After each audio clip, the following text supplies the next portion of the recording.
Bonjour mesdames, on va démarrer le cours. Il est déjà 11h10, on va essayer de démarrer ensemble. D'abord de vous remercier d'être venus, de remercier l'ambulant d'avoir organisé ce cours. Alors on est à l'approche de Rosh Hashanah, on va essayer de réfléchir ensemble. Qu'est-ce que c'est que ce rendez-vous de Rosh Hashanah? Alors on sait pertinemment que ce jour c'est le jour du jugement, un jour de jugement. Donc on est dans une forme d'anxiété parce qu'on va arriver à Rosh Hashanah. On sait qu'on est jugé, on est pertinemment jugé pour des événements qui vont nous toucher personnellement. Donc c'est vrai que c'est pas très réjouissant, on va dire. Voilà, ça s'appelle des Yamim Noraïm, des jours redoutables et qui vont précéder Kippour. Donc c'est vrai qu'on on préfère que ça se passe vite et que ça se passe bien que de vivre des événements pareils. Alors, essayez de réfléchir ensemble, qu'est-ce que c'est que Rosh Hashanah? Alors, on appelle cette fête Rosh Hashanah, en français, et Rosh, la tête, Hashanah de l'année. Alors c'est vrai que c'est bizarre, la formulation est bizarre. Ouais, pour dire qu'on va entamer l'année, on appelle cette fête Rosh Hashanah. Oui, on a mis une image. Ouais, Rosh c'est la tête. Bizarrement, hein, la manière dont c'est formulé, ça paraît étonnant. Oui, on ne donne pas des rendez-vous à des gens en disant bah, tiens, je te donne rendez-vous à la tête de l'année ou à la tête du mois. Cette formulation est bizarre. À part ça, pourquoi on a mis l'image? Pour dire le début de l'année, ouais, on a l'image de la tête. Ouais, pour dire le début, on a mis la tête. La tête, c'est dans le corps, c'est l'essentiel. Ce qui va articuler votre corps et vos actes, bah, c'est votre tête. D'accord? Donc, comme si on voulait détailler l'essentiel de l'année. Rosh Hashanah, l'essentiel de l'année. À part ça, la formule, oui, quand on parle de Pessah, on sait que Pessah, c'est ou la bouche qui raconte. Pessah, c'est le passage d'Akadosh Baruch Hu au-dessus des maisons. Pessah, Purim, au nom du tirage au sort. Mais là, moi, je pense qu'on aurait dû appeler cette fête Yom Hadin. Voilà, c'est le jour du jugement. Mais pas de parler d'une notion temporelle qui est le temps, qui est le début de l'année. En quoi c'est révélateur de quelque chose de fondamental? Purim, il y a eu quelque chose Shavuot, les semaines qui nous séparent de Pessah à Shavuot. Bon, Shavuot, les semaines, je comprends. Mais en quoi Rosh Hashanah, hein, qui est une notion temporelle du début de quelque chose, est révélateur de l'événement. Hein. Vous voyez, comme c'est qu'on devait résumer ce jour en étant le début de quelque chose. En quoi ça nous parle? C'est quoi Rosh Hashanah? Voilà. Alors c'est la question que je vous pose. À part ça, j'ai un autre problème, c'est que un problème de chronologie. Voilà, on va faire Rosh Hashanah, on va rentrer dans l'année, et 10 jours après, on nous dit qu'on va nous juger. Voilà. On va nous juger fondamentalement, c'est-à-dire qu'on va arriver à Kippour, c'est un jour de Teshuvah, de Kapara, c'est la limite de la Teshuvah. Je pense qu'il aurait dû peut-être mieux inverser, on aurait dû faire Kippour d'abord. Ça va, on aurait dû faire Teshuvah bien comme il faut, et en espérant que la Teshuvah va nous permettre de rentrer dans l'année. Non, c'est ça qu'on aurait dû faire, et là c'est inversé. On fait Rosh Hashanah, et après on fait Kippour. Donc il y a une sorte de désordre qu'il faut comprendre. À part ça, hein, Rosh Hashanah, c'est le premier jour de l'année entamée. Comme c'est qu'on nous disait, vous savez, vous allez passer en classe supérieure, donc vous êtes déjà en classe supérieure, et après, 10 jours après, on dit, on va passer l'examen pour savoir si vous pouvez y rester. Et pourquoi c'est le jour entamé? Il fallait mieux qu'on nous juge, Rosh Hashanah, la veille de l'année, n'est-ce pas, la veille de l'année, voilà, on nous juge, et voilà, on est rentré dans l'année dorénavant, voilà, vous pouvez rentrer dans l'année prochaine, tout en sachant que vous avez passé un examen de conscience avant le début de l'année. Or, Rosh Hashanah, c'est le premier jour de l'année entamée. Comment ça se fait? Ouais, comment ça se fait que ça démarre comme ça? Donc il faut comprendre. Qu'est-ce que c'est finalement? Peut-être qu'on n'a pas compris. Qu'est-ce que c'est que Rosh Hashanah? Est-ce que Rosh Hashanah, ça va se résumer à savoir est-ce qu'on va vivre ou mourir? C'est aussi une question. Qu'est-ce que c'est que Rosh Hashanah? Et qu'est-ce que c'est que le jugement d'Hachem? Alors il y a un midrash qui explique comme ça. Hachem a dit à Adam Arishon, parce que vous savez que le monde a été créé le 25 Elul, et Rosh Hashanah correspond à la naissance d'Adam Arishon. Oui, quand on dit Ayom Harat Olam, aujourd'hui on est le jour de la naissance du monde, en fait il ne s'agit pas de la création du monde, mais il s'agit de la naissance de l'essentiel du monde qui était d'avoir créé un homme, et de cet homme on a créé une femme. Voilà, c'était ça la naissance du monde. Maintenant Hachem a jugé, donc qu'est-ce qui s'est passé, dit le Midrash, que le 10e jour, à la 10e heure de la création de l'homme, ben, l'homme a fauté. Adam a fauté, Adam et Chava ont fauté. La 11e heure, on les a jugés. Et la 12e heure, après la création de l'homme, on a chassé Adam et Chava du Gan Eden. Et on leur a demandé, la femme, on lui a demandé d'accoucher dans la douleur, etc., tout ce qu'on sait. Et l'homme, on lui a demandé de travailler la sueur de son front. Et Hachem a dit, de la même manière que Adam a été jugé et est sorti libre de ce jugement après cette 12e heure, de la même manière, chaque année, je jugerai le clan d'Israël. Tous les êtres vivants qui sortiront.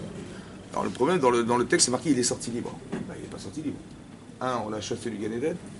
Deux, ben, il a dû travailler sur ton front. Je vois pas où est-ce qu'il y a une forme de liberté dans l'expression du fait que... Okay.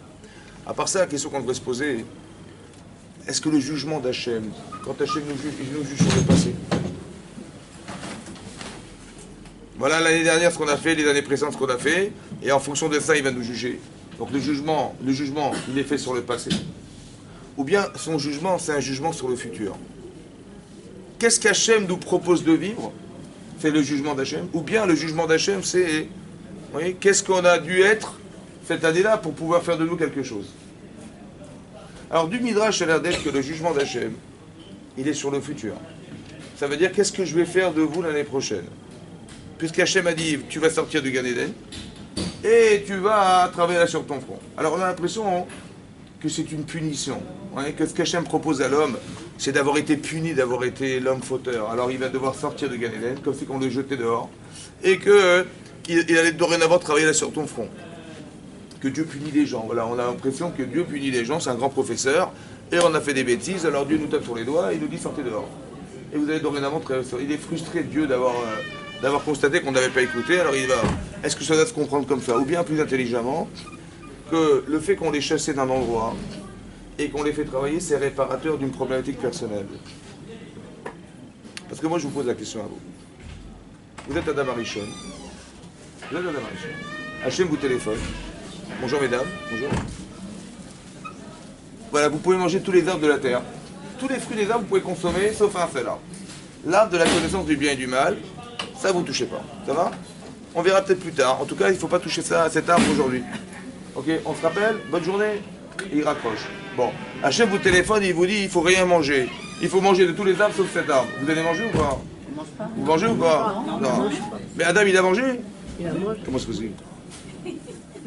Il vous téléphone en direct et il vous dit bonjour madame, ça va? Bon, passez une bonne journée, mais bon, il ne faut pas toucher à cet arbre. Ça va? Bon, vous allez manger ou vous n'allez pas manger? Comment? Peu importe, Hachem vous a dit de ne pas toucher. Il ne faut pas toucher. Donc comment on peut faire l'inverse de ce qu'Hachem vous a demandé de ne pas faire? Est-ce qu'il savait ou il ne savait pas?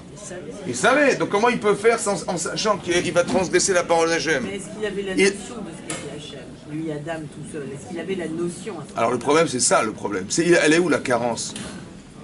C'est la connaissance. Ah ben non, c'est pas la connaissance, c'est qu'il avait la connaissance. La reconnaissance. C'est la reconnaissance. Ça veut dire que on ne sait pas. Il y a une notion virtuelle derrière cachée de cette connaissance. C'est ça qui pose problème. Alors comment on va reconstruire quelque chose qui est virtuel? Ça veut dire comme ça. On croit tous en Dieu.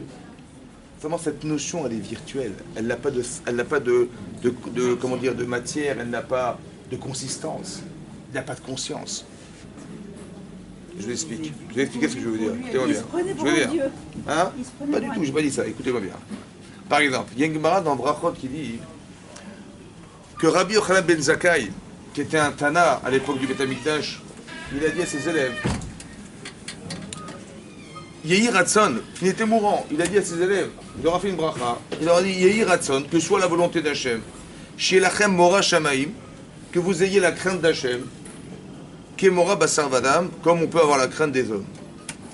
Il a dit, il leur a fait une bracha extraordinaire, il a dit j'espère que vous ayez un jour la crainte d'Hachem, comme vous avez la crainte des hommes. Et ils ont dit, quoi, Adkan, c'est tout. C'est-à-dire qu'il faut avoir peur d'Hachem, voir la crainte d'Hachem, avoir des réflexes, comme on a peur de la police. Voilà, il faut avoir la peur des hommes. Donc quand vous voyez la police, bah, vous vérifiez, vous avez la ceinture, vous avez vos papiers, voilà. Il faut avoir peur d'Hachem comme on a peur. Ils ont dit Adkan, quoi, comme des enfants, quoi. C'est tout, c'est ça qu'il faut. Il dit non, quand quelqu'un il fait une avéra, qu'est-ce qu'il dit? Il dit, bah, j'espère que personne ne me verra. Voilà, il va faire une avéra, il espère qu'il n'y a personne. Bon. Alors il dit, ben, j'espère qu'un jour vous arriviez à avoir ces réflexes-là, comme vous aurez un jour le réflexe de dire, mais il y a Hachem est là. Vous avez compris? Mais là, je ne comprends pas un truc. Dans votre tête, Hachem, il pèse plus lourd que celui qui va vous surprendre. Vous avez Hachem d'un côté, dans votre cerveau, et vous avez la personne qui risque de vous surprendre. Qu'est-ce qui pèse plus lourd dans votre cerveau? Hachem. Et vous savez pertinemment que Hachem est plus fort que ce que vous allez voir, et plus grand que ce que vous allez voir, n'est-ce pas? Comment ça se fait qu'on ne réagit pas à ce qu'on sait? Alors que ce qu'on sait, c'est plus fort que ce qu'on va voir. Voilà, vous savez que la personne va rentrer, si elle rentre, tout à coup, j'ai plus, ça sert à plus rien, zéro. Mais, je ne comprends pas, mais vous savez pertinemment qu'Hachem, il vous voit. Il nous voit tous. Et vous savez pertinemment qu'il est beaucoup plus rigoureux que la personne qui risque de me voir. Ou c'est caché. Comme un vent de débilité avant de faire une aberration dans la prépa. J'entends, mais comment ça se fait que la conscience qu'on a d'Hachem n'est pas plus forte que la débilité? Parce qu'on Et est vous caché, savez bien. il est très Attendez, je vous caché. explique. Le type, il va ouvrir la porte. Je suis en train de faire une bêtise, il a ouvert la porte. Je vais m'arrêter ou pas? C'est l'immédiateté de la sanction peut-être. Ah, vis-à-vis d'un homme, il va vous frapper dans C'est très l'immédiat. voilé. Hachem, il se Peut-être, voile. j'en sais rien. Il se J'ai voile. compris, mais comment ça se... Attends, vous savez qu'Hachem existe? Oui. Ah d'accord, donc je sais. Donc pourquoi cette connaissance n'a pas d'incidence sur ma réalité? Pourquoi elle n'a pas d'incidence sur ma réactivité? On n'est pas une échappe à 100%, on est aussi un corps, donc on est tiré Attendez, vous savez ou vous savez pas? Par exemple, vous allez faire la prière, donc vous savez à qui vous parlez, vous faites des mitzvot, vous savez à qui vous adressez, ok, je sais. Pourquoi cette qualité de connaissance-là n'a pas d'incidence sur ma réactivité? Je réagis pas, je dis pas, ah, je vais faire une affaire, ah non, bon Dieu existe. Moi, pourquoi je réagis pas? Mais comment ça se fait que je... Encore une fois, si quelqu'un me voit, je vais dire, ah, quelqu'un me surprend en train de faire une affaire, je m'arrête net. J'ai plus envie. Mais faites traiter plus fort caché, c'est pas possible. C'est ça qu'Hachem, il veut de nous. Ah, mais comment mais vous savez ou vous savez pas? On ne voit pas, on ne voit pas. Ah, excusez-moi. On a plus peur de l'homme que de rien. Parce que On Hachem, le c'est rend un présent. père. Oui, on a confiance. On Ouais, le mais rend c'est- présent. Même le type qui est là-bas, il est peut-être mon père. mais- Il faut qu'on Hein rende présent. On a besoin de réflexion pour rendre présent Hachem à chaque fois. C'est pas seulement la réflexion, c'est ça que je vais vous expliquer. Ça suffit pas la connaissance. Vous avez compris ce qu'on apprend de là? Ce que je vous apprends ici, c'est comme ça. La connaissance ne suffit pas. C'est pas parce que vous savez que vous êtes. Ah, mais ça, c'est sûr. Ben, alors qu'est-ce qu'il faut faire pour réagir à ce qu'on sait alors? Il faut intégrer. Alors, vous allez apprendre des cours, vous allez faire des trucs, mais la connaissance que vous allez avoir, est-ce qu'elle va vous faire réagir? Petit à petit. Mais comme de quelle manière? Ah, donc qu'est-ce qu'il faut faire pour réagir? C'est ça qu'il faut comprendre.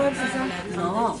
Comment j'arrive à craindre alors? Comment j'arrive à craindre? Parce que ce que je sais n'est que de connaissance. Il faut faire rentrer Hachem. Il faut rentrer Hachem tout le temps dans sa vie. Je vous ai donné un autre exemple.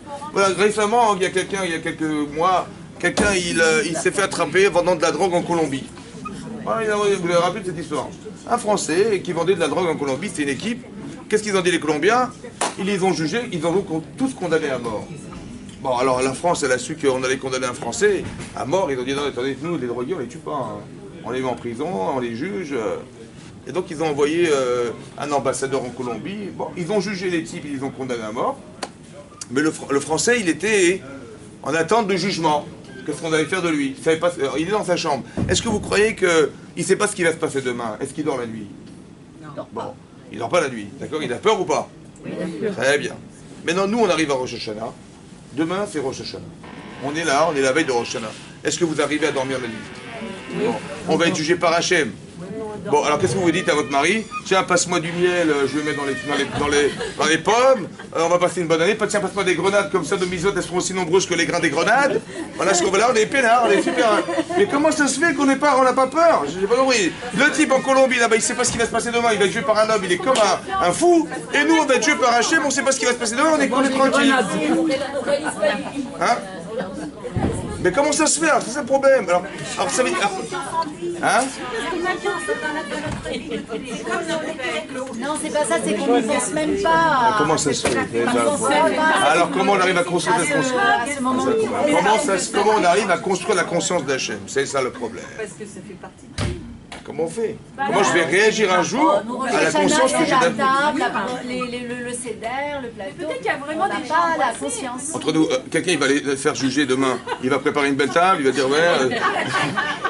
Il faut comprendre ce qu'on fait. On est en train de distribuer on dit tiens, on va manger des choses qui nous rappellent que l'année prochaine sera agréable. Mais attendez, on n'est pas dans. On demande, on dit à Hachem, on fait des projets pour l'année prochaine.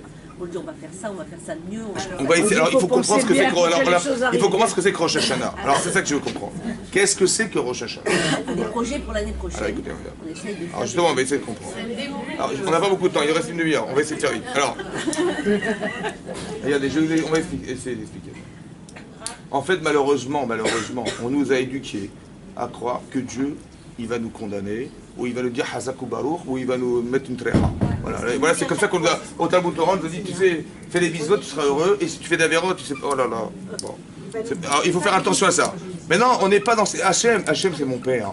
On dit Avinu Malkenu, je ne sais pas si vous vous rendez compte, on répète à chaque fois Avinu Malkenu. Est-ce que vous, en tant que maman, vous allez mettre des tréchotes à vos enfants parce que, je sais pas, est-ce que Dieu c'est un bourreau? Est-ce que Dieu c'est... Donc il faut comprendre comme un père. Voilà, Hachem c'est mon père. Qu'est-ce que j'aurais? Donc j'ai une relation parentale avec lui, j'ai une relation de roi. Donc maintenant comment ça se conjugue ça? Comment ça se cultive ça? Il faut comprendre ça. Mais non. Écoutez bien, ce qu'Hachem va faire, c'est toujours pour le bien. Mais, je vais vous expliquer ce que ça veut dire. Alors, je vous donne un petit exemple pour que vous compreniez ce que ça veut dire faire être bon, est-ce que bon. Voilà. Par exemple, on dit de Sarah, dans la paracha de Sarah, on va résumer la vie de Sarah. Elle avait 100 ans, elle avait 20 ans et elle avait 7 ans. Voilà la vie de Sarah. Madame, elle était une grande sadéquette à 20 ans comme à 100 ans comme elle avait 20 ans. Voilà. Et elle était belle à 20 comme à 7. Voilà, on nous résume sa vie, une vie fantastique. Et on nous dit, voici la vie de Sarah, Yushra et Sarah, et on nous dit à la fin hein, voilà quelle était la vie de Sarah. Et Rachid dit, mais pourquoi on a répété, voilà quelle était la vie de Sarah? Pour dire que toutes ces années-là, c'était des années de Tova.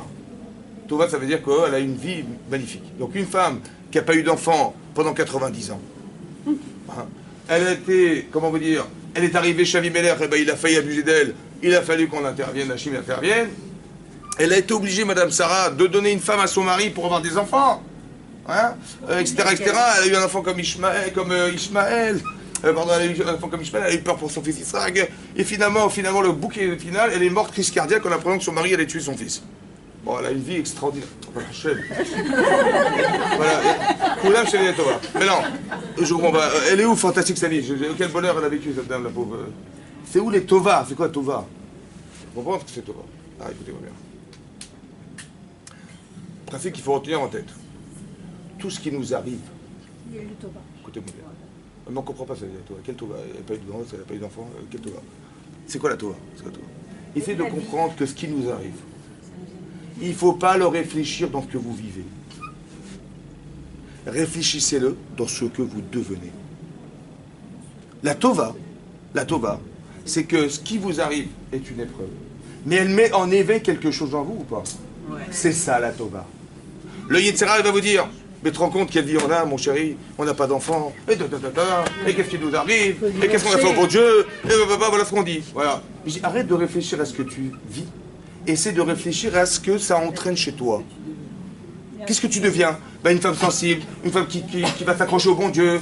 Ouais, un petit peu comme, écoutez-moi, vous avez compris ce que je veux dire? Un petit peu comme. Hachem, il dit à Abraham, il dit à Adam Arishon, écoute, tu vas sortir de Gan Eden. On a l'impression que Dieu, il est frustré, il est vexé. Tu m'as pas écouté, tiens, on se connaît plus, je ferme la porte derrière toi. Oui, c'est comme ça, non? Pas du tout. Qu'est-ce qu'il a dit Hachem? Comme ça. Manifestement, le Gan Eden, il te convient pas. T'es pas adapté, c'est trop dur. Alors, il vaut mieux que tu sortes dans la classe inférieure, tu vas rentrer sur la terre, et là, tu vas te construire. Et là-bas, peut-être que puisque tu as fait un acte intéressé, alors on va te mettre dans un monde où il y a de l'intérêt. Et là, dans l'intérêt, tu vas reconstruire ta vie et tu vas rentrer au Gan Eden. Vous comprenez ce que ça veut dire? C'est pas qu'Hachem il a puni en le sortant. C'est l'inverse. C'est que maintenant qu'il est sorti, maintenant qu'il est capable d'être un autre homme là-bas et pouvoir acquérir ce qui lui manque, mais comment il va l'acquérir? En quoi le travail dans la difficulté est réparateur de sa problématique de conscience d'Hachem? Ah, écoutez-moi bien. Hachem dit dorénavant, tu vas te réveiller à la sueur de ton front. Ok. Qu'est-ce qu'il va faire Adam Arishon? Il va se fabriquer une charrue en métal. Puisqu'il faut labourer la terre, il va l'atteler à son âne, à sa vache, et il va démarrer. Allez, Darab, il tape sur sa vache, et on y va. Il fait 30 mètres, la charrue, elle casse. Qu'est-ce qui se passe? Il y avait sûrement un rocher sous la terre qui a cassé la charrue. Il dit, Hachem, je t'en supplie, écoutez, je ne suis pas capable de voir sous la terre, moi. Moi, je ne vois pas les rochers, je ne vois pas les...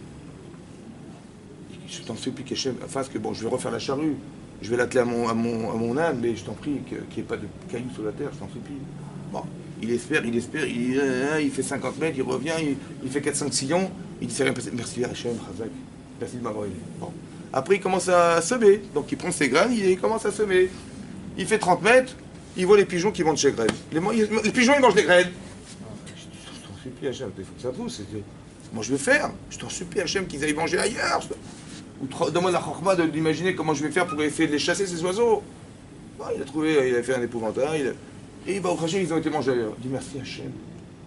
Bon, après, donc il a bien labouré, il a semé, il attend.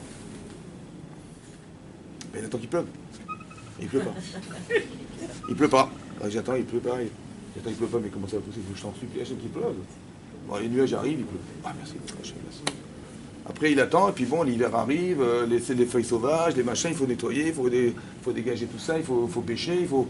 Et puis bon, l'hiver, on ne sait pas comment ça va se passer, l'hiver. Peut-être que sa récolte elle va carrément se perdre. Il dit, je t'en supplie, Hachem, que l'hiver ne soit pas trop rude, je t'en supplie, Hachem. Il pleure, là, bon, ça a poussé, bon, Hachem, il a pu récolter, il a cueilli, le machin, je vous l'ai fait en vitesse. Il a récolté son blé, il l'a mis à sécher dans sa grange, et il a fait de la farine avec, il a fait des chalotes. Il a fait des chalotes. Bon, quand il va dire à Motzi Lechem Min Haaretz, est-ce que c'est le Motzi Min Haaretz le même que quand vous achetez la baguette à 90 centimes à la boulangerie, vous achetez un Motzi Lechem? C'est le même ou pas? Non. Bon, si quelqu'un, vous avez rentré à la boulangerie, et vous sortez de la boulangerie, quelqu'un vous dit, écoutez, bonjour madame, ça fait 2 jours que j'ai pas mangé. Bon, vous avez acheté une baguette à 90 centimes, et il vous supplie de lui donner. Vous lui donnez ou pas? Bon, mais la baguette que vous avez mis 6 mois pour avoir. On la donne comme... Attendez, le produit de 6 mois de pleurs, la baguette, 6 mois de boulot, et la baguette, les pleurs, tout le travail, le labourage, les machins, vous avez plié comme des malades. Il vous dit la baguette, vous lui donnez la baguette, c'est plus dur ou pas? Pourquoi c'est plus dur? On a transpiré dessus. Mais vous savez ce qu'il y a derrière la baguette? Parce qu'il y a toutes les brachotes qu'on a Toute la fait dessus. tfila, il y a Hachem derrière ou pas? Le produit de la prière, mais c'est la baguette. Vous avez compris ou pas? Mais non, quand vous dites, allez tiens, va dire comment va remanger le fruit du Hetzadat, vous allez manger ou pas? Après tout ce qu'Hachem vous a fait, le chesed qu'il a fait, il a évité les pigeons, il a évité le froid, il a évité la sécheresse, il avait amené la pluie, tout ce qu'il vous a fait, que tout est top, vous avez vu, vous avez prié, ça a marché ou pas? Vous n'avez pas cristallisé en vous quelque chose? Cette conscience, vous l'avez gagnée maintenant? Parce que vous dites, tiens, on va aller en boîte de nuit, vous allez aller? Non! Bah, attends, Hachem il a dit, il ne faut pas y aller, je ne veux pas y aller. Vous avez construit une conscience. Le travail, ça vous a permis de remplir une case vide. C'est ça qui est réparateur de sa faute. Parce qu'en vérité, d'avoir mangé, ça n'est que la conséquence d'une carence au départ. La faute, elle n'est pas répertoriée dans le fait d'avoir mangé, mais dans le fait d'avoir pas eu conscience de la valeur des choses au départ. Ce manque de conscience, c'est ça qui est la faute. C'est ce qui nous manque dans notre tête, qui engendre des actes. Ce qu'on fait dans la vie, quand on décide de faire une mitzvah ou l'inverse, c'est que dans notre tête, il y a des arguments qui vont me pousser à agir comme ça, ou des arguments inversés qui vont me pousser à faire un truc inverse. Donc ce que vous faites, en fait, ce que nous faisons dans la vie, n'est que la conséquence de ce qu'on a bien pensé ou mal pensé. Donc est-ce qu'on change les actes ou on change la pensée? La pensée. Alors Hachem dit, pour que j'existe pour toi, il faut que tu travailles. Et le produit de ton travail va permettre de construire une conscience que tu n'as pas. Et dorénavant, tu pourras choisir. Vous avez compris? Donc maintenant, il a galéré, c'était dur. Mais c'est une tova ou pas? Ben si vous regardez le travail, vous dites, oh là là là là, c'est terminé. Mais si vous regardez ce que vous êtes devenu, vous dites, mais pourquoi pas demain? Alors pourquoi Hachem il a créé le Gan Eden avec... Pourquoi il l'a créé comme ça Oui, pourquoi ce Pourquoi il l'a pas... projet Alors ça sera un autre sujet, Bert Hachem, c'est un peu compliqué, j'ai compris. Ça sera un autre sujet parce que j'ai pas de temps. Là, on va essayer de parler de Rosh Hashanah. Maintenant, je vais vous expliquer une notion très claire. Rosh Hashanah, c'est une perspective d'avenir. Et je vais vous expliquer une chose très claire. Écoutez-moi bien. Il y a une Gemara dans Yuma qu'il faut comprendre. La Gemara dit comme ça. Si quelqu'un, il a fait des fautes, bémésides, ça veut dire qu'il a fauté avec la volonté de transgresser la Torah. Il est parti à Deauville, Shabbat, il a fait des grillades sur la plage. Shabbat, il a dit, on va tous aller à Shabbat, aller faire des grillades sur la plage à Deauville. On va bien kiffer en été, on va manger des saucisses. Ça va? Bon. Il voit le rabbin arriver, il passe en voiture, il dit, je peux vous accompagner à la synagogue? Bon. Après, il fait teshuva, il dit, mais si j'avais su que c'était tellement grave, Chafez Shalom, j'aurais jamais fait une chose pareille. Il fait teshuva, mais il ira, avec la crainte d'Hachem et la connaissance qu'il a de la faute. La Gemara dit que les fautes qu'il a faites volontaires, elles se transforment en accident. Un shogeg, comme ça qu'il ne savait pas. Comme ça dit la Gemara. Par contre, s'il a dit, mais comment j'ai osé faire ça, alors qu'Hachem, il m'a donné des enfants, il m'a donné une femme, il m'a donné machin, il fait teshuva, mais à Avat Hachem, avec l'amour d'Hachem. Dit la Gemara, c'est un verrot du passé, ces fautes du passé, elles deviennent des srouillottes, des mérites. Les grillades, ouais, il a dit à cause de ça, j'ai fait des verrottes et j'ai fait teshuva, mais avant, elles deviennent des mérites. C'est-à-dire qu'il se rend compte de son ingratitude. Exactement. Mais non, j'ai pas compris un truc. Comment la Gemara, elle peut imaginer qu'une avéra, elle se transforme par quelle baguette magique elle se transforme dans Parce qu'il l'islam? vient de tellement loin. Hein? C'est un Il vient tremplin. de tellement loin, plus ses fautes elles étaient graves. Oui. Et plus ça...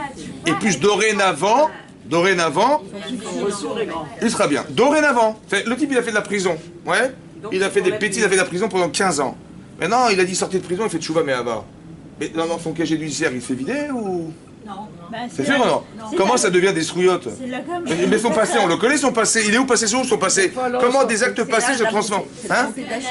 Mais comment ça s'explique? Hachem est miséricordieux. Il a grandi de son passé, va se servir de ses fautes. Il est dorénavant, donc il s'utilise. Ah oui, la prison lui a permis de sortir et de sortir un type bien. Mais la prison reste la prison? Les délits qu'il a fait, il reste des délits? Est-ce que les délits qu'il a fait sur le dossier de son avocat, ils sont là-bas? Donc comment on peut transformer cette délit en mitzvah? Mais Hachem, c'est comme un père, il pardonne. Dorénavant, Chazak ou Baruch, mais la Gemara dit que les actes passés deviennent des mérites. Mais comment c'est possible? Je dis dorénavant, c'est un type bien. J'ai compris, Chazak. Mais comment elle devient la faute? Mais dis-moi, dorénavant, il va être un type bien, Chazak ou Baruch. Son passé reste son passé. Il a été pressé par le passé parce qu'il a fait des bêtises. Et ça lui a permis de faire teshuva. Je comprends. Ok. Mais comment elle se transforme?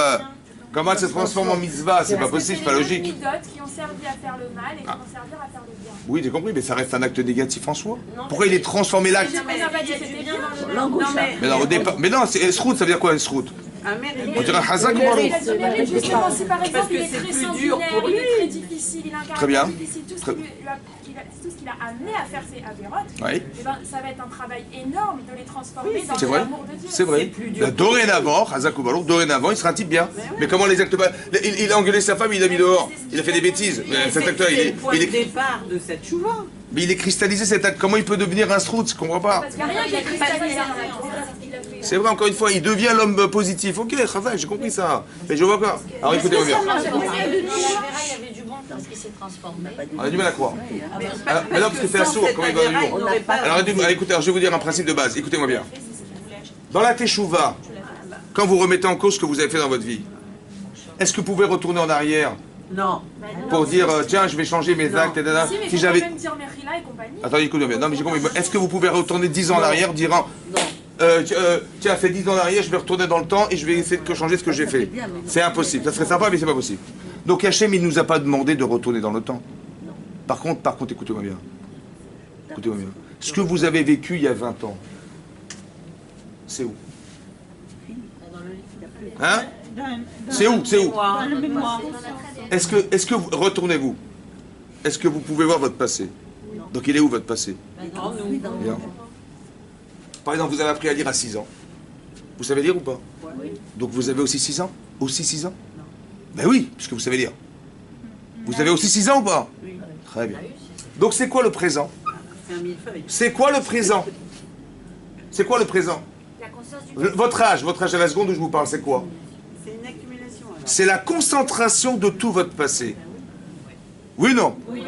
Donc c'est quoi le passé? Mais c'est zéro. Il n'y a pas de passé. Il y a des actes passés, bien entendu. Mais le passé, mais l'influence que le passé a eu sur vous, il est où cette influence? Elle est où l'influence? Dans le présent. Elle est dans le présent. À la seconde où je vous parle, quand Hachem il nous voit à Rosh Hashanah, qu'est-ce qu'il voit? Mais le présent, c'est toute ma vie. Donc Hachem il me voit à la seconde où je me vois, il voit toute ma vie ou pas? Mais il voit toutes les influences. Mais qu'est-ce que j'ai changé en faisant Teshuvah? Est-ce que j'ai changé un acte? J'ai changé une influence. Mais l'influence, elle est où? Elle est là. Donc quand je change mon présent, je change toute ma vie. Il y a des gens qui me disent, vous savez, Rav, vous savez ce que j'ai fait dans ma vie? J'ai fait des avérotes, je vous en parle même pas. Mais je suis sûr que Dieu ne me pardonnera jamais. C'est pas possible. J'ai dit, on t'a jamais demandé de rattraper des actes. Si tu as envie de changer, c'est ça la tchouva, Change maintenant. c'est que tu changes tout à la seconde où tu es. Excusez-moi, je peux vous poser une question. Attends, vous avez compris Il y a ça? des choses que Hachem ne pardonne pas. J'avais lu dans Shulchan Aruch, Oui. il y avait une Le Chilul Hashem. Hein? Le Chilul Hashem. Il y a marqué, le Rambam Agma dit que la Teshuvah, ça répare tout. Tout. Comme le chauffard. Tout. Tout. Pardonne pas, je crois que c'était le vol. Le Chilul Hashem. Pas le Chilul vol. Même le vol, on peut réparer en rendant. Mais écoutez-moi bien. Ça répare tout, ça veut dire quoi? Écoutez-moi bien. Ça veut dire que c'est incroyable. Mais ça veut dire que vous pouvez tout changer du jour au lendemain. Mais là, écoutez bien. Il y a des choses aujourd'hui, quand quelqu'un il va voir un psychologue, il a un problème, il a peur, il a des peurs. Il dit, mais qu'est-ce qui s'est passé dans ta vie? Il dit, voilà, j'avais 3 ans, je suis tombé des escaliers, j'ai peur des escaliers. Ok. Je lui dis quel âge tu as? Il me dit j'ai 45 ans. Je lui dis dis-moi aujourd'hui si tu tombes de l'escalier, qu'est-ce que tu fais? Je dis bah je vais chez le médecin, je vais à l'hôpital, je me débrouille. J'ai t'as vu la différence entre un enfant de 3 ans et un enfant de 45 ans? T'as 45 ans, tu trouves des solutions. Tu sais quoi? Tu vis avec ton passé, avec un traumatisme de l'âge de 3 ans. Mais tu n'as plus 3 ans mon chéri. Mais c'est ça le pshat, vous avez compris? C'est ça que la Torah dit, la Gemara dit, on va changer des avérotes. Est-ce que vous avez trouvé dans votre vie une avéra qui vous permet de devenir une sadéquette? Ça existe ça? Non. Eh ben là oui, puisque vous voyez que l'avéra des saucisses de Shabbat sur la plage de Deauville, elle m'a poussé à devenir un tzaddik be'ava. Donc c'est ça que ça devient un mérite, vous comprenez ce que ça veut dire? C'est l'influence négative qui m'a poussé à devenir, donc ça devient un srout. Parce que le repère que j'avais négatif, il m'a permis de devenir. C'est l'influence que je porte en moi, qui est le souvenir d'être le jeune homme qui est en train de faire les grillettes sur le Shabbat par un truc, qui m'a poussé à dire mais c'est plus possible. C'est ça que ça devient mérite. Vous avez compris ce que je veux dire? Ça veut dire que Hachem, il va nous permettre de quoi faire? Écoutez bien. Vous portez votre passé sur vous, avec vous. Donc quand vous arrivez à Rosh Hashanah, normalement le travail des louls, c'est un travail d'introspection, de connaissance de soi. Rappelez-vous très bien de ce que je vous dis, écoutez-moi bien. Elul, Ani, Ledodi, Vedodi. Ça va? On dit Hachem, on dit Elul, c'est les premières lettres de Aleph, c'est Ani. Le Lamed, c'est Ledodi. V, le Vav, Vedodi. Et mon aimé, il va vers moi. Ça va? C'est quoi Elul? Ani, Ledodi. Hachem, c'est celui que j'aime. Donc je vais me tendre vers lui, Ani, Ledodi. Mais c'est qui Ani? Ani, Ledodi, c'est qui moi? Si vous ne savez pas qui vous êtes, non, si vous ne savez pas qui vous êtes, vous n'allez jamais comprendre ce qui va se passer l'année prochaine. Parce qu'il va vous arriver des trucs qui, normalement, sont des solutions à votre problématique de vie de Annie. Vous vous dire, mais qu'est-ce qui m'arrive? Je ne comprends pas ce qui m'arrive. Mais j'ai pas compris. Tu n'as pas compris que ce que tu vis est la solution à ton problème intérieur. Parce que le jugement d'Hachem, c'est quoi le jugement d'Hachem? Il dit, voilà, madame, elle est comme ça aujourd'hui. Moi, j'espère que l'année prochaine, elle va être comme ça. Vous savez ce qu'on va faire Rosh Hashanah? On va juger en un jour un an de vie. Il faut que madame, elle passe par ça, pour qu'on espère que l'année prochaine, elle va être différente, madame. Rosh Hashanah, le sommet, c'est la tête. Ça veut dire que l'essentiel de l'année, il se déroule le jour de Rosh Hashanah.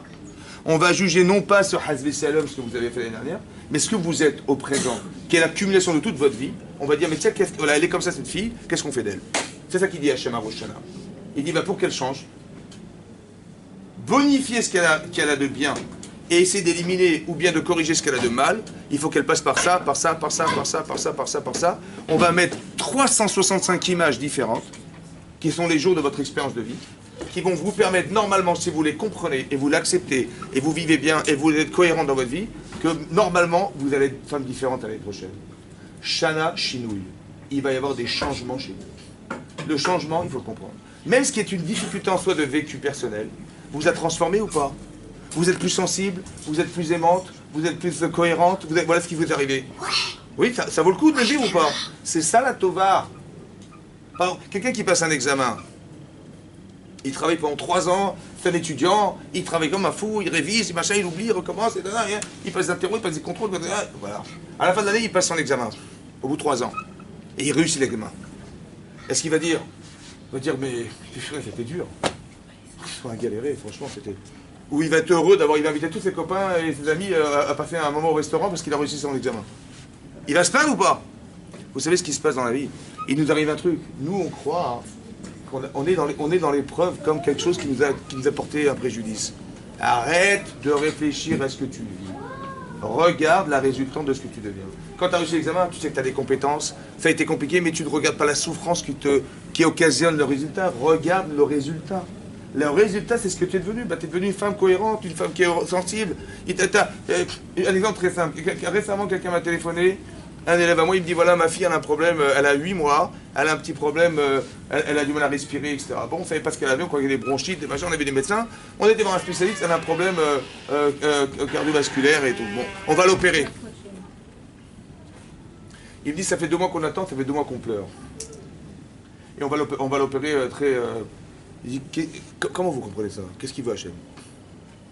Catastrophique, quoi. On n'a rien à faire que des enfants de 8 mois et des problèmes... Il n'y a rien à faire Hachem que d'angoisser des parents comme ça. Alors j'ai dit, qu'est-ce que ça nous apporte? Qu'est-ce que ça vous apporte? Il m'a dit, de l'angoisse, on comprend rien. C'est vrai ou pas? Je dis comme ça. Alors j'ai dit comme ça, écoutez-moi bien. Combien vous aimez vos enfants? Vous le savez ou pas? Vous le savez ou pas? Combien, quelle intensité vous avez de l'amour de vos enfants? Vous la connaissez ou pas? Vous savez comment on va la connaître? Un jour, Chazé Shalom, Hachem, il va faire que l'enfant, il a un problème. Maintenant, vous allez pleurer, vous allez machin, et finalement, il va s'en sortir. Vous savez combien vous aimez parce que vous avez pleuré par amour. Maintenant que c'est comme ça, alors cet enfant en particulier, il a besoin de cet amour. Mais pour que ça puisse se transmettre, il faut le connaître.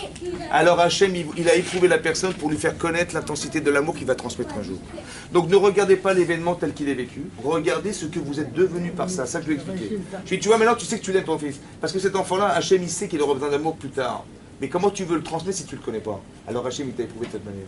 Le Yitzhara arrive à te dire, tiens, Racha, Dieu t'a abandonné, même tes gosses, ils te les massacrent comme ça, voilà ce qu'il a fait de toi, et tu vois, et Dieu t'a maudit, voilà ce qu'il a fait de toi. Parce qu'il arrive à te dire ça. Ou tu vas dire, non, il m'a pas dit ça, Hachem. Il m'a pas dit ça, il m'a dit combien j'ai mes enfants, je vais le savoir. Moi, je ne le sais pas, moi, mais lui va me le dire. Et c'est grâce à cette épreuve que je l'ai su. Donc c'est ça la Tova. La Tova, c'est que je sais dorénavant. C'est-à-dire que l'épreuve d'Hachem, quand il arrive des tests, c'est pas pour que lui va nous tester, il va dire, tiens, je vais voir comment elle va réagir, madame. Vous savez pourquoi c'est pas comme ça? Parce qu'Hachem, à l'instant T où il a créé le monde, il voit la fin des temps. Donc il sait exactement ce que je vais faire. Il sait ce que j'ai choisi. Donc il n'est pas là pour dire, tiens, je vais voir ce qu'elle va faire, parce qu'il le sait. Par contre, il va nous faire savoir qui on est. Le test de la vie, l'épreuve de la vie, c'est une épreuve qui va nous faire savoir, comme si que, il faut retenir ça dans votre tête, que ce que vous vivez n'est pas une question, mais une réponse à ce que vous êtes. Ce que vous vivez, c'est une réponse. Il dit, voilà, j'ai un problème, je ne sais pas si j'ai mes enfants, je ne sais pas si j'ai mon mari, je ne sais pas. Et bien, il va m'arriver des situations de vie qui vont être une manière d'éveiller en moi ce qui dort et qui va faire de moi une femme différente. Ça va? Et puis c'est ça qu'Hachem il fait. Il dit, si je ne suis pas capable de le comprendre tout seul, de le faire moi-même, Hachem il crée des situations de vie qui va mettre en éveil. Quand est-ce que ça a été réfléchi, ça? Ben, Rosh Hashanah! C'est ça Rosh Hashanah, vous comprenez ou pas? Pourquoi on entame l'année? Pourquoi on dit pas tiens on va faire un examen de conscience et après on verra si on a... Mais on n'est pas en train de nous juger. Dans le sens genre coupable, pas coupable. C'est pas ça du tout. C'est pas ça du tout. C'est qu'on va juger qu'est-ce qu'on va faire d'elle. Alors dis bon rentre dans l'année et on va voir ce qu'on va faire de toi. Mais avant il faut que tu saches définir qui tu es. Parce que Annie les Dodi. Alors tout le mois des Louls, réfléchis. Ouais, qu'est-ce que tu vas faire? Étale ta personnalité, étale tout ce que tu sais de toi, comment tu réagis, comment tu réfléchis, quel est ton potentiel, quelles sont tes sensibilités, quelles sont tes émotions, quelle est ta personnalité. Étale au maximum, parle de toi au maximum. C'est qui Annie? Parce qu'il faut devoir définir qui je suis. Parce que Hachem il va juger qui je suis, vous comprenez? Il va dire, tiens, c'est comme un orientateur, il dit voilà, assieds-toi, parle-moi de ta vie, qu'est-ce que tu fais dans la vie, qu'est-ce que tu veux faire, qu'est-ce que tu veux, machin. Il dit, tu vois, je te conseille ça. Ça, c'est exactement le jugement d'Hachem. Vous avez compris? Adam Arishon, il a fauté, il a un problème. Alors on va trouver la solution. Il va travailler là sur ton front. La solution, c'est qu'il quitte le Gan Eden. Parce que manifestement, c'est pas fait pour lui. Vous avez compris que c'est une solution. Nous, on le vit comme... Le Yitzhak va dire, tu vois, Dieu, il t'aime pas, il t'a mis dehors. Vous avez compris? C'est pas... Il faut savoir analyser nos sentiments et comprendre que ce que vous ressentez n'est pas forcément ce qui est juste. Vous avez des critères dans la tête? Ouais. Sachez que ce que vous ressentez n'est pas forcément juste. Il faut apprendre la Torah pour analyser si ce que je ressens est vrai ou pas. J'ai le droit de réfléchir? Par exemple, je vais donner un exemple très simple. Un jour, Hachem, il a dit à Abraham Avinu, tu vas faire la Brit Mila.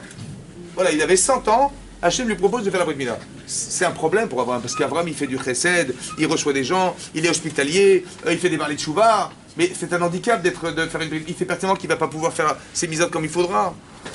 À part ça, d'aller dire aux gens, des barlets de chouva, vous savez, il faut faire la Brit Mila, c'est pas facile. Il a peur que les gens refusent, donc il est embêté, Abraham Avinu. Bon, il accepte de faire la Brit Mila. Au bout de 3 jours, il souffre terriblement, Abraham Avinu. Qu'est-ce que fait Hachem? Il fait sortir un soleil exceptionnel, une chaleur exceptionnelle, pour éviter, dit Rashi, que les gens sortent dehors et viennent et qu'Abraham soit obligé de les recevoir. Il fallait qu'Abraham se repose, absolument. Donc il a mis Yatsa Chama Minartika et sorti le soleil de son enveloppe. Il a fait une chaleur torride exceptionnelle. Il faisait 25 degrés, on est sorti à 70 degrés. Ça va, les gens étaient tellement il faisait chaud, ils sortaient pas de chez eux, ils restaient à la maison en attendant que ça passe. Mais Abraham, il avait tellement envie de faire l'Arknasat Ochim, dit Rashi, qu'Hachem, qu'est-ce qu'il a fait Hachem? Et il a amené des anges. Ça va? Pour qu'il puisse recevoir des anges. Ça vous paraît logique ou pas? Attendez, je vous explique un truc. Pourquoi Hachem il a sorti la chaleur? Pour éviter qu'Abraham... Mais quand il a vu qu'Abraham veut recevoir des gens, qu'est-ce qu'il aurait dû faire? Enlever le soleil. Il aurait dû enlever la chaleur et faire passer les gens. Non, non, non, non, non, non. Il a gardé la chaleur, et il a gardé la douleur, et Abraham il était vieux, il avait 100 ans, mais c'est pas grave. Et on va envoyer des anges. C'est normal ça. C'est logique. Bon. C'est je crois. Maintenant, d'un autre côté, je comprends pas une chose. Vous êtes Abraham Avinu, mettez-vous dans la vie des personnages. Vous êtes Abraham Avinu, vous avez absolument envie de recevoir des gens, on vous dit il faut faire la mila, déjà, pas facile. Après, au bout de 3 jours, vous avez très mal, ouais, mais vous dites vous avez encore envie de recevoir des gens, je suis devant la porte et tout, j'attends. Et qu'est-ce que je vois dans la rue? Qu'est-ce que vous voyez dans la rue? Hein? Non! Personne! Mais non, personne! Il faisait tellement chaud que personne sortait de la rue. Mais il y a percé le désert! Ça veut dire que normalement, il y a du monde qui circule, les passants et tout ça. Et tiens, je vais sûrement attraper quelqu'un, je vais l'inviter à la maison. Personne! C'est bien. À cause de qui personne? Mais qui c'est qui a mis la chaleur exceptionnelle? Qu'est-ce qu'il vous a dit Hachem? Attendez, j'ai envie de recevoir des gens. Il le sait Hachem ou pas? Et il m'a mis la chaleur exceptionnelle. Qu'est-ce qu'il m'a dit? Vachez.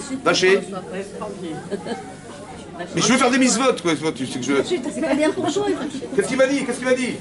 Attendez, vous n'êtes pas frustré, franchement? Vous avez envie de recevoir des gens. Hachem, il le sait pertinemment. Et on vous met des bâtons dans les roues, vous met la chaleur torride, etc. Et vous n'avez plus personne dans la rue. Comme si Hachem disait, écoute, tes mitzvot, tu te les gardes. Ah oui, c'est ça, non? Je voulais faire la mitzvah, là. Exceptionnellement, il fait une chaleur, je suis pas idiot, quand même, j'ai compris que c'était lui. Et exceptionnellement, il y a météo 25 degrés et on est passé à 70. Exceptionnellement, c'est qui a créé l'exceptionnel? Donc il m'a téléphoné Hachem en me disant quoi? C'est frustrant, on voulait recevoir des gens et tout à coup on vous dit rentre chez toi. C'est frustrant. C'est ça qu'il voulait Hachem ou pas? Vous avez ressenti ça, mais est-ce que c'était vrai? C'était pas ça le jugement d'Hachem. Hachem il a fait pour que... Mais écoutez-moi bien.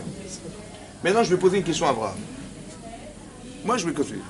En fait la question que je vous pose c'est la question qu'Hachem il a posée à Abraham. La suivante. Dis-moi, tu aimes recevoir des gens? Je vous la pose à vous la question. Vous aimez recevoir des gens à la maison? Combien? Combien?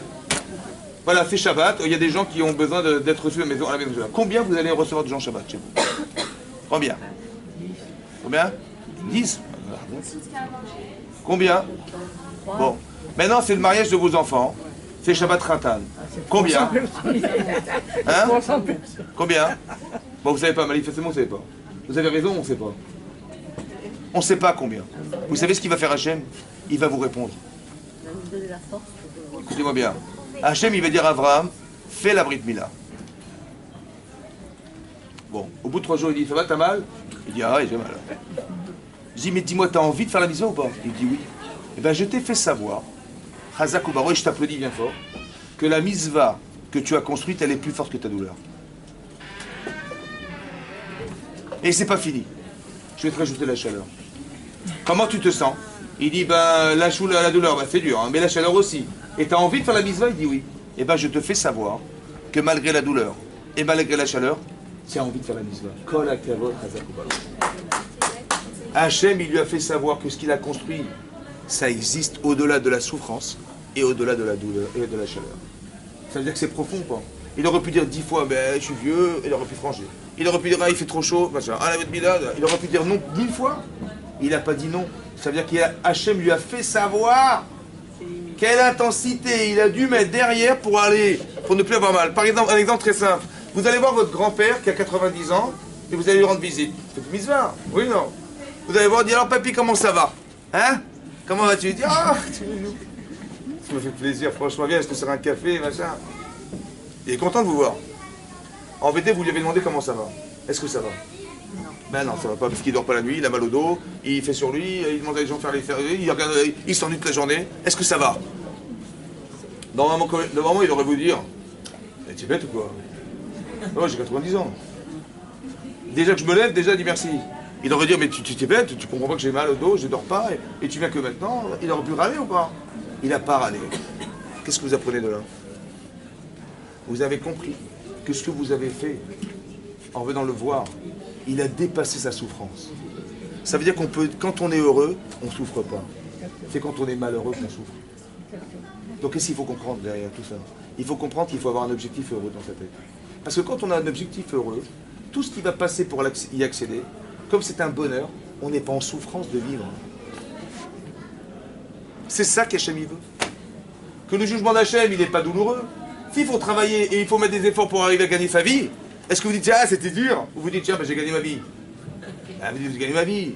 On n'est pas dans la souffrance quand on a un objet. Quelqu'un qui est un sportif de haut niveau, il sait pertinemment que pour mettre 10 secondes pour courir 100 mètres aux Jeux Olympiques, il faut qu'il passe 15 ans de sa vie dans la salle de musculation. Ouais. Je dis, mais quand il est en train de suer comme un chien, là, tu dis, mais oh, qu'est-ce que tu fais là? T'as pas mal au muscle? Je dis, mais non, j'ai pas assez mal. Tu souffres pas? Mais pas du tout. Je veux être champion du monde. Donc on a dépassé la souffrance, de la fin on a un objectif qui est plaisant et qui est voulu, qui est décidé. Il faut réfléchir dans ce sens. C'est ça qu'Hachem il espère. On sera toujours très heureuse d'arriver à être des femmes cohérentes et sensibles et pouvoir avoir un lien avec Akadosh Baruch Hu, bien entendu, c'est ça qui veut créer Hachem. C'est ça Rosh Hashanah. Parce qu'au départ il y a un objectif à atteindre. Lequel? Il y a une Gemara dans Rosh Hashanah qui dit comme ça. Il y a une discussion entre Rabbi Eliezer et Rabbi Yoshua de savoir quand est-ce que le monde a été créé. Quand est-ce que l'homme a été créé. Rabbi Eliezer il dit que ça a été créé en Tishri, comme nous aujourd'hui on pense. Et Rabbi Yoshua il dit que ça a été créé en Nissan. Et là-bas il y a un Tosfot d'Afkabet qui dit que ce qu'il a pensé Rabbi Eliezer, c'est ce qu'avait pensé Hachem au départ. Vereshit bara Elokim et Hachem et Haaretz. Que Zetrilat Ma'afecha Hachem, c'est le début de ta création. Hachem. Ça, c'est ce qu'a pensé Rabbi Eliezer, qui était le débarrage de la pensée d'Hachem. Et ce qu'il a réalisé finalement, c'est d'avoir créé le monde en Nissan. Comme ça, il pense Tosfot. Mais qu'est-ce que ça veut dire qu'il a pensé Hachem? Est-ce qu'on est dans la pensée de Dieu ou on est dans la création de Dieu? Bereshit bara. C'est quoi bara? Est-ce qu'il a pensé Dieu ou il a créé Dieu? Ça veut dire quoi la pensée d'Hachem? Alors écoutez-moi bien. Bereshit bara Elokim. Qui c'est qui crée le monde? Elokim. C'est un Dieu de... Mais c'est marqué plus tard dans la Torah, dans la paracha de Bereshit. Hele toldot shamay vaaretz. Voici les dérivés du ciel et de la terre. C'est-à-dire que tout l'univers. Bei bariam en les créant. Beyom, le jour. Asot, qu'avait fait Hachem Elokim. Eretz Beshamay. Hachem Elokim, le Dieu de miséricorde et le Dieu de rigueur, la terre et le ciel. Alors, qui est-ce qui a créé le monde? C'est Elokim ou Hachem Elokim? C'est contradictoire. Alors, Rashi explique là-bas dans Rashi, dans le Chumash, il dit au départ, Hachem, il avait pensé créer le monde Midata, mais il a vu que ça ne pouvait pas subsister. Alors, il a associé la Rachamim, la pitié, ouais, la miséricorde à la rigueur, pour créer le monde dans lequel on vit aujourd'hui. C'est bon? Alors, j'ai un petit problème technique. Ça a marqué qu'Hachem, il a pensé créer le monde Midatadin. C'est ça, Bereshit bara Elokim. Mais il a marqué bara, il a créé ou il a pensé? À part ça, je ne comprends pas une chose. Et Hachem, il a créé un être vivant. Il sait pertinemment qu'il est fragile parce que la rigueur qu'il lui a imposée est trop difficile. Il a vu que ça ne pouvait pas subsister. Alors qu'est-ce qu'il a fait? Il a associé la Rachamim. Maintenant, qui c'est qui a créé la faiblesse de l'homme? Et qui c'est qui a créé la rigueur? Donc qu'est-ce qu'il veut Hachem? Il dit, comme il dit, je vais prendre un bâtiment de 2000 tonnes et je vais essayer de le faire poser sur des allumettes. On va voir si ça va tenir. Ah, ça ne tient pas. Et bien sûr, ça tient pas, t'as mis sur des allumettes. T'as créé l'allumette, t'as créé le bâtiment et t'as essayé de mettre ça marche pas. Ah, j'ai vu que ça pouvait pas tenir, mais évidemment, si tu mets sur l'allumette. Donc, ou il aurait dû renforcer l'homme, ou il aurait dû mettre moins d'exigences. Mais comment Hachem il se surprend de ce qu'il crée? Vous avez compris? Qu'est-ce qui est marqué dans Rashi? Alors j'explique alors comme ça. Le Maharal de Prague, il explique là-bas, il dit que la pensée d'Hachem, c'est pas ce qu'il aurait voulu faire. Il dit tiens, j'ai pensé un jour, et puis finalement j'ai changé d'avis, après réflexion j'ai changé d'avis. On n'est pas dans la pensée d'Hachem de celui qui a pensé ce qu'il avait voulu, ce qu'il avait pensé faire. Non. La pensée d'Hachem, c'est ce qu'il aurait voulu que soit. C'est l'objectif à atteindre. C'est comme vos enfants. Ouais. Ils ont 3 ans, ils vont aller au GAN, vous dites pas, bah tiens, prends ton sac et hop, vas-y. Non, vous dites, bon viens, vas-y, je t'accompagne, je te prépare ton cartable, je te fais ton goûter, je t'amène en voiture, je te dépose à l'école, mais j'espère quand même que tu vas travailler. Donc j'associe la rachamim de l'accompagner, j'accompagne nos enfants, mais j'espère qu'il y aura un résultat. Jusqu'à quand? Jusqu'à ce que quoi, il va se marier, machin, tu prends ton cartable, je t'amène en voiture? Non. J'espère qu'un jour il va arriver à un niveau où il va être indépendant. La midatadine, ça veut dire la rigueur qui s'impose d'être des adultes. On espère que nos enfants vont devenir des adultes, oui ou non? Mais c'est ça qu'Hachem il espère.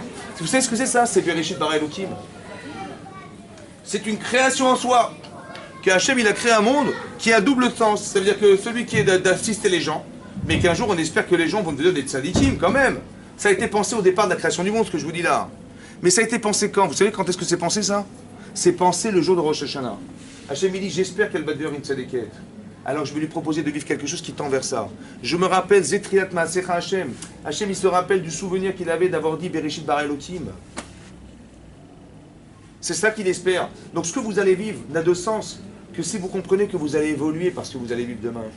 Que ce qui a été pensé par Hachem à Rosh Hashanah n'a de sens que dans un programme évolutif qui vous permettra d'être des gens meilleurs. Pas des gens qui sont bons. Parce que les gens bons, on n'en veut pas. Hein? Bah oui, des gens bons. On veut pas faire de vous des gens bons, mais des gens bien. C'est ça, il faut faire attention, de ne pas se tromper. Mais réfléchissez à ce qui se passe et de comprendre que ce que vous allez vivre est une réponse à une problématique, n'est pas une question. On ne veut pas vous dire, tiens, vous allez vivre des choses heureuses et des choses qui sont moins heureuses, mais elles sont toujours dans un sens qui va essayer de réfléchir de ce que vous devenez parce que vous vivez. C'est ça qu'Hachem avait pensé.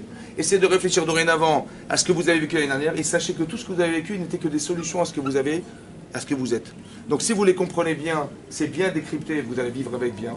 Et si vous ne les comprenez pas, vous allez vivre mal.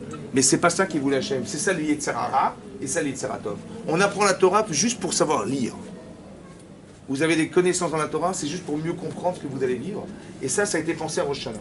Donc ce que je vous souhaite, c'est qu'on ait cette bonne vision de Hachem. Et qu'Hachem nous donne que des brachot, que de la santé, que de la joie. Amen, Kémiratson. Les mots sont passés pour construire son futur. Exactement. Chazakou, Baruch. Oui.